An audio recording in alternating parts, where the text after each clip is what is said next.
आज का हमारा जो टॉपिक है वो है दशमलव प्रसार यानी कि डेसिमल एक्सपेंशन। और ये ऐसा टॉपिक है जो कंपटीशन के हिसाब से बहुत ही इंपॉर्टेंट है। हर एक कंपटीशन एग्जाम में इसका कुछ ना कुछ प्रश्न तो आएगा ही आएगा। अब दशमलव प्रसार जो है उसको जानने से पहले हमें वास्तविक संख्याओं के बारे में पता होना चाहिए। वास्तविक संख्याएं, अगर आज का वीडियो आप पूरा पूरा देखोगे तो दशमलव प्रसार से संबंधित आपके सारे डाउट क्लियर हो जाएंगे। अब वास्तविक संख्याएं क्या होती है? वास्तविक संख्या होती है दो तरह की, या तो होती है ये परिमेय संख्याएं या होती है अपरिमेय संख्याएं। परिमेय संख्याएं जिन्हें p बटा क्यू के रूप में यानी भिन्न के रूप में लिखा जा सकता है, इन्हें p बटा क्यू के रूप में नहीं लिखा जा सकता है। अब हमारा टॉपिक है क्या? दशमलव प्रसार। तो परिमेय संख्याओं के दशमलव प्रसार दो तरह के होते हैं, या तो होंगे शांत या फिर होंगे अशांत आवर्ती। अशांत आवर्ती, पहले हम इन दो की बात कर लेते हैं। अब शांत है या अशांत आवर्ती है इसका पता कैसे चलेगा? तो हम कुछ उदाहरण लेते हैं। जैसे मैंने यहाँ पे ले लिया 7/50। अगर मैं 7 में 50 का भाग देता हूं तो कितना आएगा देखते हैं।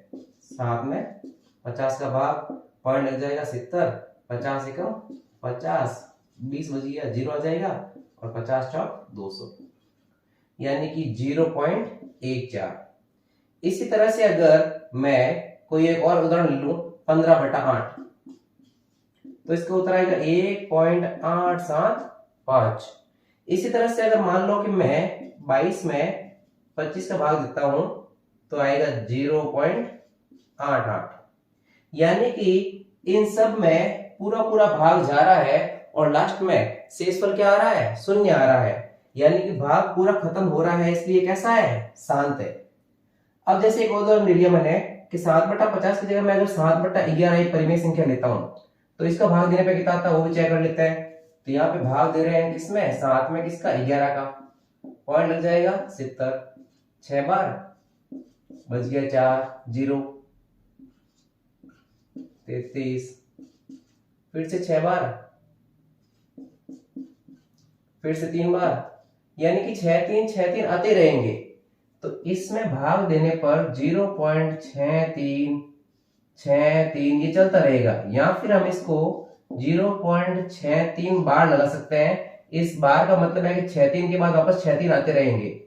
तो यहां पर तो शेषफल शून्य आया, लेकिन जब इनमें भाग दिया जाएगा तो शेषफल कभी शून्य आएगा ही नहीं। तो ये कैसा है? अशांत है। लेकिन संख्याएं रिपीट होने की वजह से ये कैसा है? आवर्ती भी है। तो परिमेय संख्या तो ये सारी है, ये भी है, ये भी है, ये भी है और ये भी कैसी संख्या? परिमेय है। तो परिमेय संख्याओं के दशमलव प्रसार शांत भी हो सकते हैं या फिर अशांत आवर्ती भी हो सकते हैं। अब बात यह है कि हमें कैसे पता चलेगा कि ये शांत है या अशांत, क्योंकि भाग देने में तो बहुत टाइम चला जाएगा। तो हमें यह ध्यान रखना है किसी परिमेय संख्या का दशमलव प्रसार शांत या अशांत आवर्ती होना उसके हर पर निर्भर करता है। यानी जो बट्टे में ये संख्या लिखी हुई है इसके गुणनखंड करके देख लो, पता चल जाएगा कि शांत है या अशांत। जैसे मैं 50 के अगर गुणनखंड करता हूं, मैं 50 के बाजू गुणनखंड कर लेता हूं 2 से 25 बार, 5 से 5 बार, 5 से 1 बार। अगर मैं यहाँ 8 के गुणनखंड करता हूं तो 8 2 से 4 बार, 2 से 2 बार और 2 से 1 बार हो जाएगा। और अगर मैं 25 के गुणनखंड करता हूं तो 5 से 5 बार और 5 से 1 बार। तो मैंने इन सब के अगर हरों के अभाज्य गुणनखंड किए हैं तो या तो आ रहे हैं 2 और 5 या फिर सिर्फ 2 और सिर्फ 5। यानी अगर हर के गुणनखंड में सिर्फ 2 या 5 ही आ रहे हैं तब तक तो वो कैसा होगा? शांत। और 2 और 5 के अलावा कुछ भी आ गया तो उसका दशमलव प्रसार कैसा होगा? अशांत आवर्ती होगा। तो हमें बड़ी बड़ी संख्याओं के लिए भाग देकर देखने की आवश्यकता नहीं है, सिर्फ हर के गुणनखंड कीजिए, आपको पता चल जाएगा कि दशमलव प्रसार शांत है या अशांत आवर्ती है। अब बची कौन सी? अपरिमेय संख्याएं। इनका दशमलव प्रसार होता है अशांत अनावर्ती। अशांत अनावर्ती, इसका मतलब है कि ना तो भाग खत्म होगा न ही वापस रिपीट होंगे। अब इसमें क्या होता है देखो, सबसे इंपॉर्टेंट चीज जो अपरिमेय संख्याओं के बारे में पूछी जाती है वो है पाई।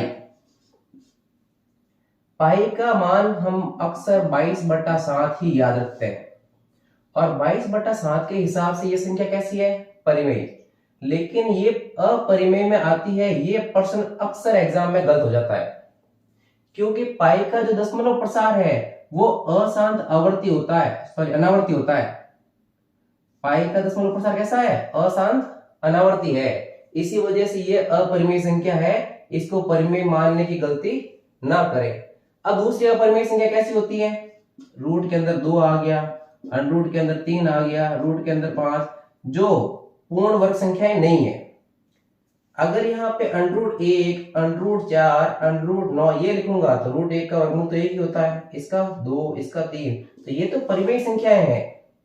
लेकिन जो रूट से बाहर नहीं आ पाएगी ये कैसी है? अपरिमेय संख्याएं।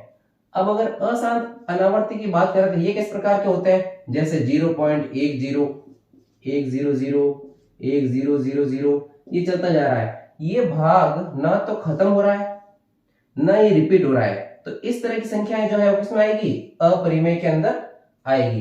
तो इसमें हमारा पहला टॉपिक दशमलव प्रसार का था कि इनके दशमलव प्रसार शांत है या अशांत अनावर्ती, ये हम बता सकते हैं कैसे? सिर्फ हर के गुणनखंड से। और अपरिमेय का डायरेक्ट ही है, पाई का हमें विशेष ध्यान रखना है, और रूट के अंदर ऐसी संख्या आ जाए जो पूर्ण वर्ग नहीं है तो वो भी कैसी होगी? अपरिमेय। अब हमारा दूसरा इंपॉर्टेंट टॉपिक जो है कि अगर कोई संख्या कैसी है? अशांत आवर्ती है। अगर परिमेय के अंदर अशांत आवर्ती संख्या आ जाए और कहते हैं कि उसको भिन्न के रूप में लिखो, तो वो बड़ा ही इंपॉर्टेंट सवाल बनता है जो अक्सर एग्जाम में आता है। किसकी बात कर रहे हैं? अशांत आवर्ती की, जो परिमेय में आता है अशांत आवर्ती। तो मैं यहाँ पे कुछ उदाहरण दे रहा हूं जो अशांत आवर्ती है। हमारा पहला उदाहरण है, जैसे मान लिया कि 0.35 बार, इसका मतलब 3 5 के बाद सारे क्या आ रहे हैं? 3 5 ही आ रहे हैं। अगर इसको भिन्न के रूप में लिखना है तो आपको कुछ नहीं करना है, जो ये संख्या दे रखी है इसको लिख दो और जितने के ऊपर बार है उतने 9 लगा दो। जैसे अगर यहाँ पे 0.47 बार है तो क्या आ जाएगा? 47 का 47, और बट्टे में कितना आएगा? 99, क्योंकि दोनों ऊपर बार है। लेकिन अगर ये ऐसा हो जाए 0.47 के ऊपर बार है तो क्या करेंगे? संख्या तो पूरी आएगी, लेकिन जिसके ऊपर बार नहीं है उसमें इसको घटा दो बट्टे में। अब 1 के ऊपर ही बार है तो यहाँ पे 9 आएगा, और जितना अंक घट रहे हैं उतने 0 आ जाएंगे। 1 अंक घट रहा है तो 1 0, 47 में 4 गया 43/90। जैसे एक और उदाहरण लेते हैं कि 0.125 बार है, तो 125 तो वापस लिखना ही है। 125 में से ये 1 क्या हो जाएगा? घट जाएगा। अब 1 2 के ऊपर क्या है? बार है, तो यहाँ पे क्या आएगा? 99, और 1 अंक घट रहा है, यहाँ क्या आ जाएगा? 0, यानी कि 124/990। तो इस तरह से बिना भाग दिए, बिना कोई लंबी चौड़ी गणना किए हम अशांत आवर्ती वाली संख्याओं को भिन्नों के रूप में बदल सकते हैं। उम्मीद है इसकी वीडियो से आपके थोड़ा हेल्प मिलेगी और आप आराम से एग्जाम दे पाएंगे। मिलते हैं नेक्स्ट वीडियो में।